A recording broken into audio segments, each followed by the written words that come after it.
a question regarding mercy. Everybody thinking about mercy is different. Some people, mercy is just my family. Some people, my neighbors. Some people, yes. everybody. And everybody thinks that he's right. I'm very merciful. No. Yes. This is when you are rejecting sheikhs and guides who are the waris of the prophets. And everyone thinks, because I read Quran, I do some Google, I take some courses, I'm now authority in religion. You ever hear anyone being an authority in dentistry, in teeth, just by reading a couple of things and looking at a couple of mouths? This is lost because we lost the Khalifa. We lost ruling of Islam. We have religion, but we don't have the rule of Islam. Islam is not ruling.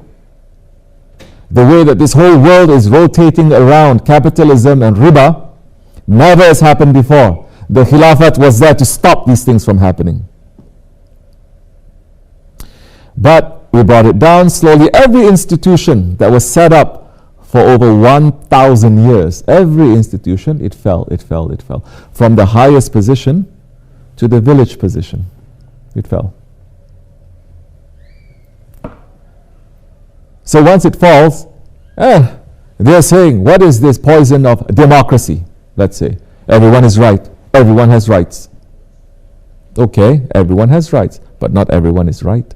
You cannot give this, and everyone's rights is not the same. You don't give the same rights to a criminal as you give to a free person, as you give to a good person, as you give to a child and the one who is a man. They all have different rights. How are you going to know about these different rights? There is knowledge. There are people with this knowledge. But when the institution is brought down, people of this knowledge, they cut them too. So they say, no, you're all good. Islam is following the Prophet ﷺ. Because everyone can claim they're following Allah. But it is following the Prophet ﷺ. Because he was sent. If it's Allah could have not sent the Prophet. He could have sent the Quran to everyone and told everyone what to do. But he sent one person, a guide, and that person, when he went to over the other side, the Holy Prophet ﷺ, when he was veiled, Hazrat Abu Bakr Siddiq, he became the next one. Hazrat Umar, Usman, Ali. And that continued. Don't look to see, this one is a good one, this is a bad one. The worst, let's say, Khalifa and the Muslim king that we have is better than the best one that we have today. Because they were still moving to bring Islam, moving to bring the light of the Prophet ﷺ. Even the worst one, check to see.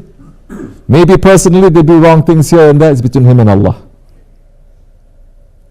But they teach us how to quickly judge, you see. They teach us to hate our past, hate our history, to be ashamed of it, and to say, why don't you become like the West?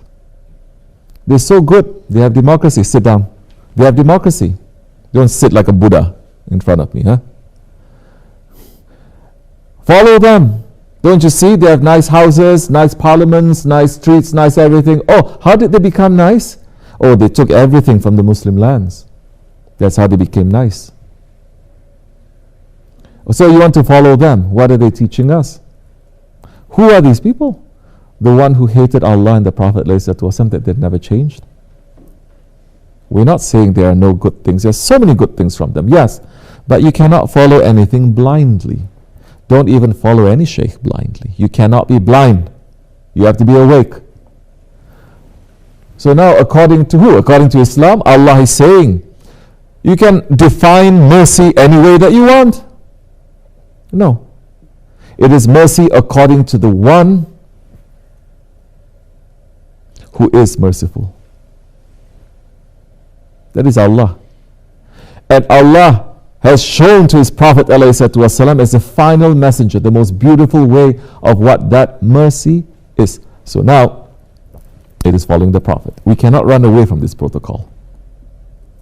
When people run away from this protocol, when people run away from Khilafat and they run to nationalism, then that mercy is according to your nation, according to your politics, according to your history. Then you're going to say it is merciful to have a nice multi-million-dollar procession transporting the bodies of the Fir'auns that Allah cursed from one building to another. That is being merciful. That everyone is going to define mercy the way that they want to. We used to be united, but you must unite under a king. You must unite under a sultan. Impossible otherwise. So when you don't have that sultan, everyone is just going to unite with something, with their families, community, culture, ideology, income bracket, something they're going to unite. And they're going to say, no, this is Islam. Everyone is going to say it is correct. They're not going to listen to anyone, especially high-class people, especially high-class Egyptian people. Yani. Don't worry, I'll smack the Pakistanis later. And other nations later, don't worry. It's a fair, equal opportunity, everyone. So, everyone will claim.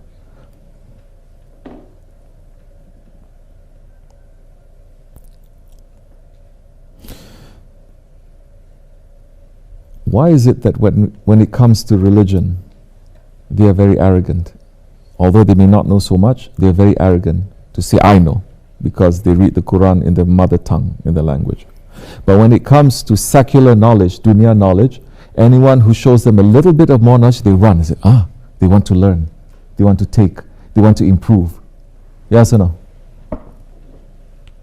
Person is an accountant. Somebody has a new technique, new style, even if it's a little bit. They say, they're very interested to know. They don't question. They don't say, I know. Why are you telling me this? This is the arrogance that falls into the people calling themselves Muslims these days.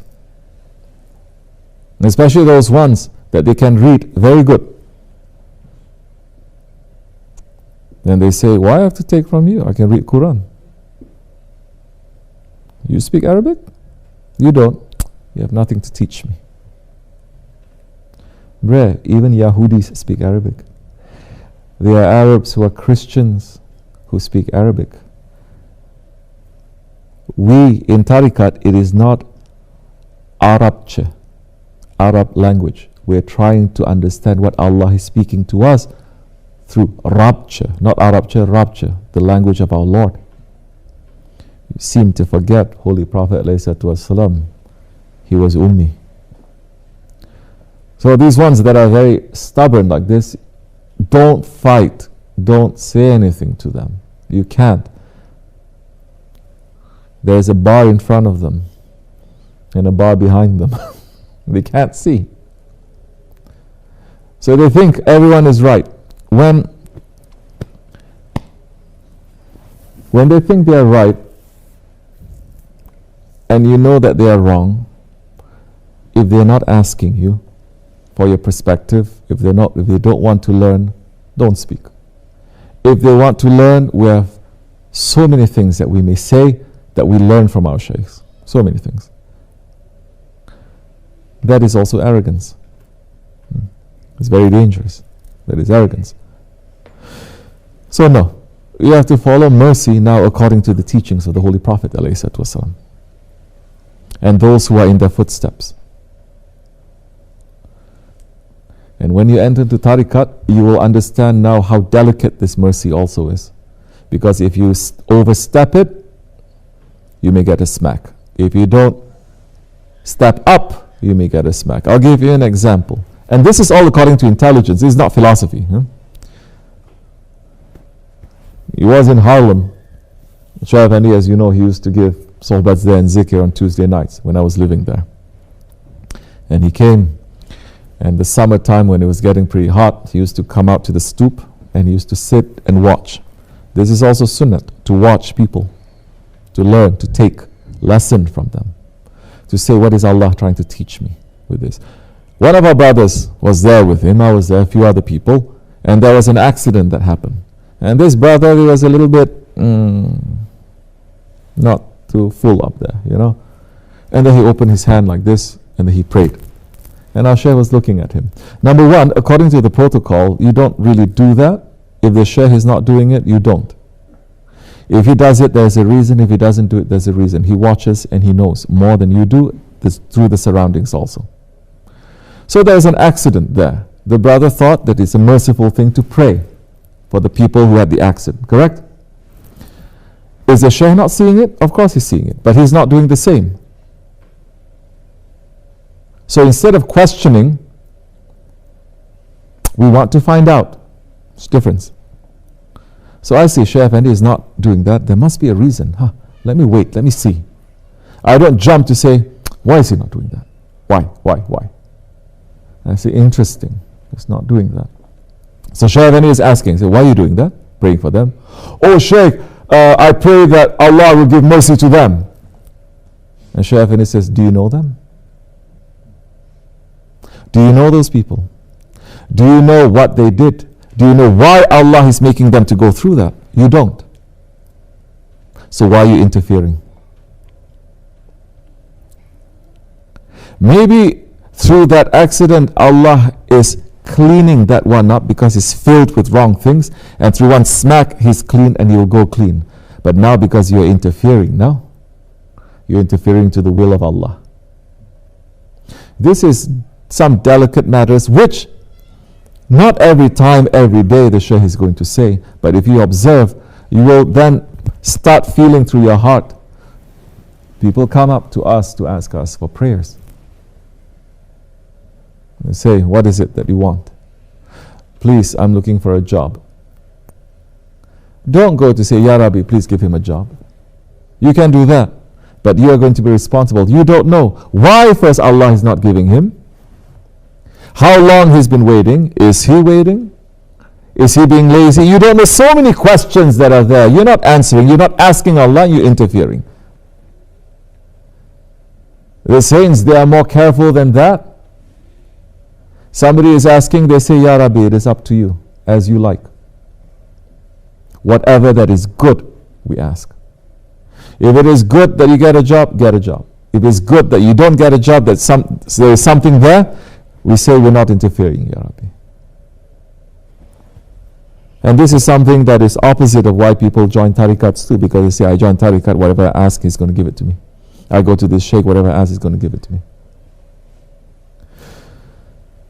So, people have different understandings. But if they think they are knowledgeable, there is no way that you can speak to them.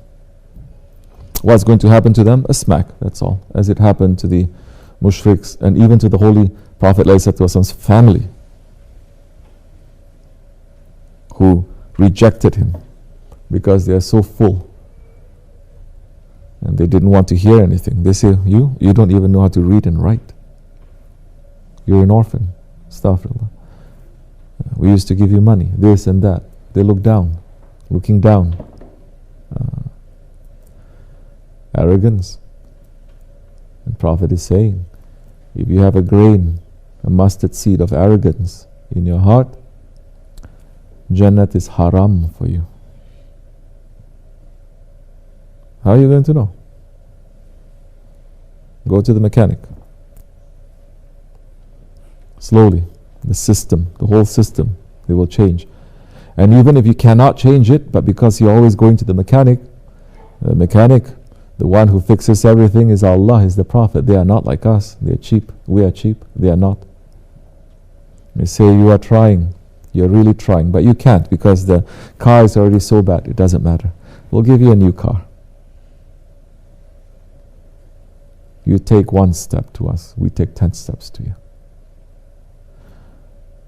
So, this word, fuqara, it is very important in tasawwuf.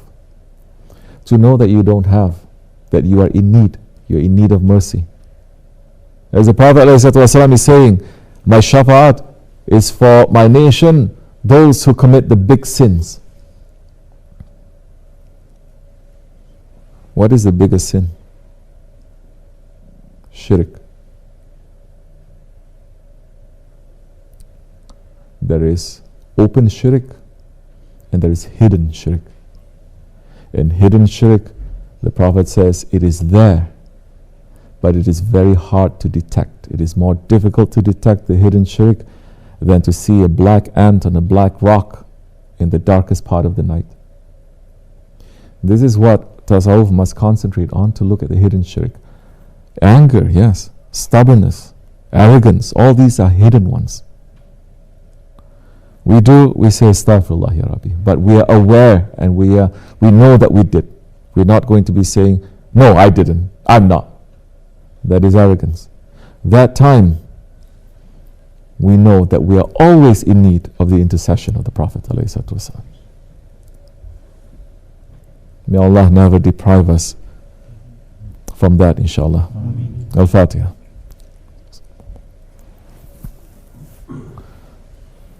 Evet. Selamun Aleyküm.